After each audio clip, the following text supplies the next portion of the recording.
تو ہر ایک چیز پر قدیر ہے، اے سمیع سن ہماری التجا، تو ہی گنج بخش و دستگیر ہے، سن ہمارے مولا سن ہمارے داتا، ہم فقیر تیرے تو ہے شہنشاہ، ہم تیرے بھکاری سن صدا ہماری، تو ہے رب سبھی کا ہم تیرے گواہ، شہنشاہ تو ہر جگہ کا خشک ہو۔ السلام علیکم ورحمۃ اللہ وبرکاتہ۔ ان الحمد للہ نحمده ونستعینه ونستغفره ونعوذ باللہ من شرور انفسنا ومن سیئات اعمالنا، من يهده الله فلا مضل له ومن يضلل فلا هادي له، أشهد أن لا إله إلا الله وحده لا شريك له وأشهد أن محمدا عبده ورسوله، أما بعد، أعوذ بالله من الشيطان الرجيم، وإن يمسسك الله بضر فلا كاشف له إلا هو وإن يمسسك بخير فهو على كل شيء قدیر۔ ساری کائنات اللہ کے در کی سوالی ہے، اللہ کے در کی منگتی ہے، سب فقیر ہیں، سب بھوکے ہیں سوائے جسے اللہ کھلا دے، سب برہنہ ہیں سوائے ان کے جنہیں اللہ لباس پہنا دے۔ تو انسان کو اللہ کے در کا منگتا رہنا چاہیے، اللہ سے اپنے سوالات کرنے چاہیے، اللہ کے سامنے اپنی حاجات بیان کرنی چاہیے، کیونکہ اگر اللہ خیر دینے پر آئے کوئی روک نہیں سکتا، اللہ روک لے کوئی دے نہیں سکتا۔ مالک فرماتا ہے وَإِن يَمْسَسْكَ اللَّهُ بِضُرٍّ فَلَا كَاشِفَ لَهُ إِلَّا هُوَ، اگر اللہ تجھے کوئی آزمائش میں ڈال دے، کوئی پریشانی میں ڈال دے، کسی تکلیف میں مبتلا کر دے، تو اس تکلیف کو دور کرنے والا فَلَا كَاشِفَ لَهُ الا ہو، اللہ کے علاوہ کوئی ہستی نہیں جو اس تکلیف کو تجھ سے دور کر دے۔ وَإِن يَمْسَسْكَ بِخَيْرٍ، اگر وہ بھلائی دینا چاہے، تیرے لیے خیر کے فیصلے فرما لے، فَهُوَ عَلَى كُلِّ شَيْءٍ قَدِيرٌ، تو وہ ہر چیز پہ قادر ہے۔ اللہ کسی مصیبت میں ڈالے تو اللہ کے علاوہ کوئی مشکل کشا نہیں۔ اللہ تجھے کوئی خیر دینا چاہے، تجھے کوئی اس خیر سے محروم نہیں کر سکتا۔ اس مضمون کی آیات بھی بہت زیادہ ہیں، اور پیارے نبی صلی اللہ علیہ وسلم کی احادیث میں بھی یہ بات بیان ہوئی۔ آئیے پیارے نبی صلی اللہ علیہ وسلم کا فرمان سنتے ہیں، سنن ترمذی میں حدیث نمبر 2516 ہے۔ آپ نے فرمایا وَاعْلَمْ أَنَّ الْأُمَّةَ لَوْ اجْتَمَعَتْ عَلَىٰ أَن يَنْفَعُوكَ، یاد رکھو اس سبق کو، یہ پیارے نبی امام الانبیاء امام کائنات محمد الرسول اللہ صلی اللہ علیہ وسلم کا دیا ہوا سبق ہے۔ اگر پوری انسانیت پوری امت اکٹھی ہو جائے کہ وہ تجھے کوئی فائدہ پہنچانا چاہے، کچھ عطا کرنا چاہے، لم ينفعوك الا بشيء قد كتبه الله لك، پوری امت اکٹھی ہو گئی تجھے فائدہ دینے کے لیے، تیری بھلائی کے لیے، تو رسول اللہ صلی اللہ علیہ وسلم کے الفاظ یاد رکھو، لم ينفعوك الا بشيء قد كتب الله لك، جو اللہ نے تیری قسمت میں لکھ دیا ہے اس سے ایک رتی کے برابر بھی کوئی زیادہ فائدہ نہیں دے سکتی۔ پوری دنیا مل جائے تیری بھلائی کے لیے، تجھے وہی بھلائی ملے گی جو اللہ نے تیرے لیے لکھ دی۔ وَلَوْ اجْتَمَعُوا عَلَىٰ أَن يَضُرُّوكَ، پوری دنیا اکٹھی ہو جائے تیرا بیڑا غرق کرنے کے لیے، تجھے مارنے کے لیے، تکلیفوں میں ڈالنے کے لیے، مصیبتوں میں ڈالنے کے لیے، آؤ فرمان مصطفیٰ سنو، پیارے نبی صلی اللہ علیہ وسلم کا اعلان سنو، لَمْ يَضُرُّوكَ إِلَّا بِشَيْءٍ قَدْ كَتَبَهُ اللَّهُ عَلَيْكَ،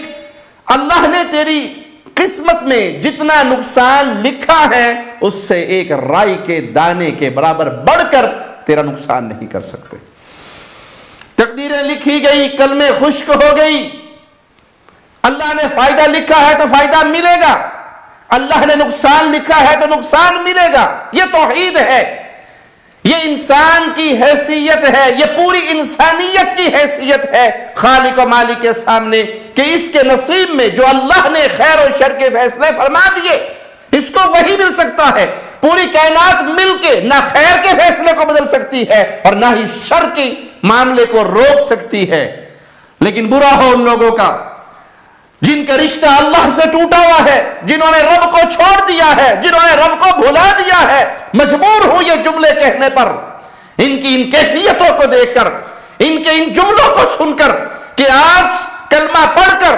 قبر پرستی کے جرم میں مبتلا ہونے والے اہل شرک نے اپنے رب سے منہ موڑ لیا ہے. وہ رب کو بھلا چکے ہیں، وہ رب سے بے تعلق ہو چکے ہیں، وہ رب کی حیثیت کو ماننے کے لیے تیار نہیں ہے، بلکہ جن سے وہ محبت کرتے ہیں، جن کو انہوں نے اپنا الہ بنا لیا ہے، جن کو انہوں نے اپنا معبود سمجھ لیا ہے، اس کو وہ شان دیتے ہیں کہ نعوذ باللہ ثم نعوذ باللہ، ان کو اللہ کی شان سے بڑھانے کی ناکام و نامراد کوشش کرتے ہیں. آئیے قبر پرست، شرک شجائی، قبروں پہ سجدے کرنے والے، قبروں کا طواف کرنے والے، مردوں کو اپنے لیے داتا، غوث اعظم، غریب نواز، بندہ نواز، بندہ پرور سمجھنے والے، اس کے شرک میں ڈوبے ہوئے، کفر میں ڈوبے ہوئے چند جملے آپ کو سناتا ہوں. وہ معین الدین چشتی کی قبر پہ کھڑا ہے اور کہتا کیا ہے، سنیے. ارادے روز بنتے ہیں مگر وہ ٹوٹ جاتے ہیں، وہی اجمیر آتے ہیں جنہیں خواجہ بلاتے ہیں. اب یقیناً میری تقدیر سنور جائے گی، ان کو منظور نہ ہوتا تو نہ آنے دیتے. حضور سرکار غریب نواز کی مرضی کے بغیر یہاں پہ پرندہ بھی پر نہیں مار سکتا، اور حضور سرکار غریب نواز یہاں پہ بلاتے ہی جب ہے جب کوئی دینا ہوتا ہے. خواجہ صاحب کے قدموں میں ایک اشعار لکھا ہوا ہے، ہر کے آمد پر درد خالی نہ رفت، گرچہ خالی بودا از روزے علی. ہر کے آمد یہاں پر ہر آنے والا ہے، جس کی آمد ہے جو آ گیا ہے جو آنے والا ہے، بر درد اس درد سے خالی نہ رفت، کبھی خالی آتی جاتا ہے. گرچہ خالی بودا از روزے علی، اگرچہ وہ اللہ کی طرف سے خالی ہے، اس کے نصیب میں اللہ نے کچھ نہیں لکھا تو وہ ان کی دامن اما میں آ کے مانگو، اللہ تعالیٰ وہ خالی دامن بھی کرتا ہے. انا للہ و انا الیہ راجعون. کہتا ہے کہ حضور غریب نواز کی مرضی کے بغیر یہاں پر پرندہ بھی پر نہیں مار سکتا، اور حضور خواجہ یہاں پر بلاتے ہی تب ہیں جب کچھ عطا کرنا ہوتا ہے. خواجہ صاحب کے قدموں میں ایک شعر لکھا ہوا ہے، یہاں پر ہر آنے والا جس کی آمد ہے، جو آ گیا ہے، جو آنے والا ہے، اس در سے کبھی خالی نہ جائے گا، اگرچہ وہ اللہ کی طرف سے خالی ہو. اس کے نصیب میں اس جملے کو غور سے سنیے، اس قبر پرست کے اس جملے کو، اس ظالم کے اس جملے کی خباثت کو محسوس کیجئے، اس کے زہر کو محسوس کیجئے. یہ کس طرح اپنے اس مردے بابے کو وہ مقام دے رہا ہے کہ اللہ سے بڑھانے کی ناکام کوشش کر رہا ہے کہ اگر اللہ نے اجمیر والے بابا کی قبر پہ آنے والے شخص کے نصیب میں کچھ نہیں لکھا اور اس نے آ کر اجمیر والے بابا کو پکار لیا، اس سے مانگ لیا، اس کے در کا سوالی بن گیا. اللہ نے اگر اس کے نصیب میں کچھ نہیں لکھا لیکن وہ اس در پہ آ کے سوالی بنا تو اللہ پھر اس کا دامن بھر دے گا. انا للہ و انا الیہ راجعون. اس بے وقوف کو، اس بد نصیب کو، اس قبر پرست کو کیا معلوم، جس کو یہ غریب نواز کہہ رہا ہے، جس کو یہ بندہ نواز کہہ رہا ہے، جس کے بارے میں یہ عقیدہ رکھ رہا ہے کہ اس کے در پہ آنے والا اگرچہ اللہ کے ہاں اس کے نصیب میں کچھ نہیں، بابا اس کا نصیب بھر دے گا، اس در پہ آنے کی وجہ سے اس کی جھولی بھر دی جائے گی.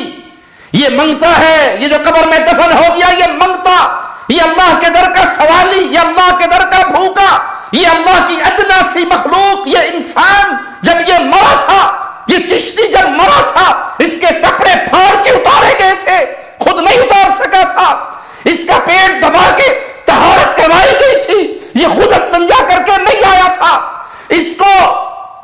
غسل دیا گیا تھا، اس نے خود غسل نہیں لیا تھا، اس کو کفن کی چادروں میں لپیٹا گیا تھا، یہ خود اٹھ کر لباس پہن کر نہیں آیا تھا، اس کو چار کندھوں پہ اٹھا کر قبر تک لایا گیا تھا، یہ خود چل کر نہیں آیا تھا، اس کی قبر میں اس کو لٹکایا گیا تھا، چادریں باندھ باندھ کر اتارا گیا تھا، یہ خود نہیں اترا تھا، اس کی قبر پہ مٹی ڈالی گئی تھی، اس نے خود مٹی اندر نہیں بھری تھی، یہ محتاج تھا، یہ منگتا تھا، یہ کلاش تھا، یہ فقیر تھا، جس کے بارے میں تم نے عقیدہ بنا لیا کہ اللہ نے اگر نصیب میں نہیں لکھا، اس کے در پہ آنے سے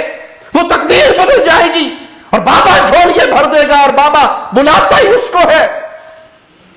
جس کو عطا کرنا ہوتا ہے، بابے کی مرضی کے بغیر یہاں کوئی پر نہیں مار سکتا۔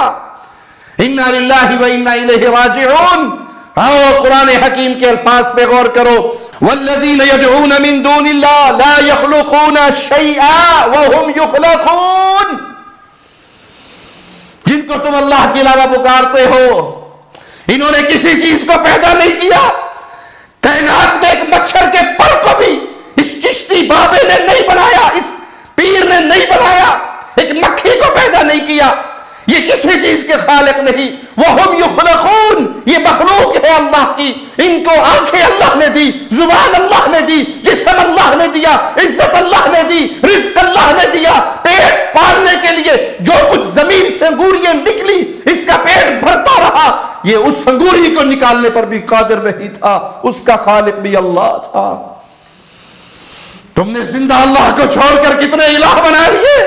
اور وہ بھی مردے جو قبروں میں دفن ہو گئے، منو مٹی کے نیچے دبا دیے گئے۔ ان کی کیفیت قرآن سے سنو، اگر ایمان پلے ہے، قرآن پر یقین ہے، تو آؤ کلام الہی سے سن لو۔ یہ کون ہے؟ اموات غیر احیاء، یہ مردہ ہے۔ تم سمجھتے ہو یہاں کوئی پر نہیں مار سکتا؟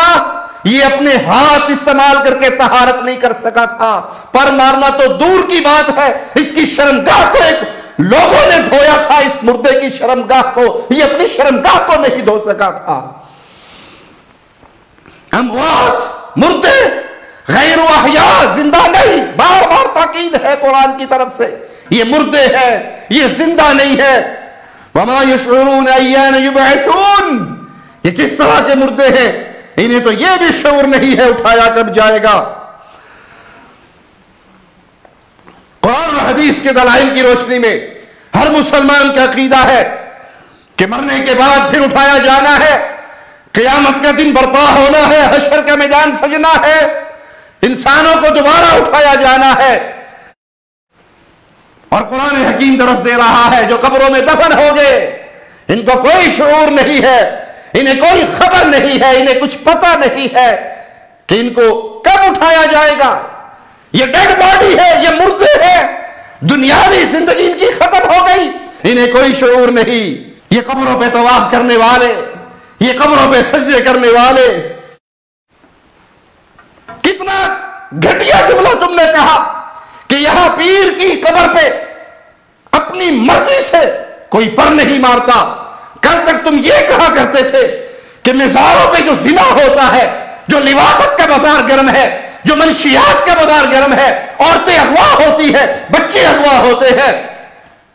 ملنگ یہاں بیٹھ کے بدکاری کا بازار گرم کرتے ہیں۔ بزرگوں نے یہ نہیں کہا، ہم ان خرافات کا انکار کرتے ہیں، اور اب تم یہ درس دیتے ہو کہ معین الدین چشتی کی اجازت کے بغیر یہاں کوئی پر نہیں مار سکتا۔ معنی یہ کہ اس معین الدین چشتی کی قبر پہ شرک کا جتنا دھندا ہو رہا ہے، یہ چشتی خود کروا رہا ہے،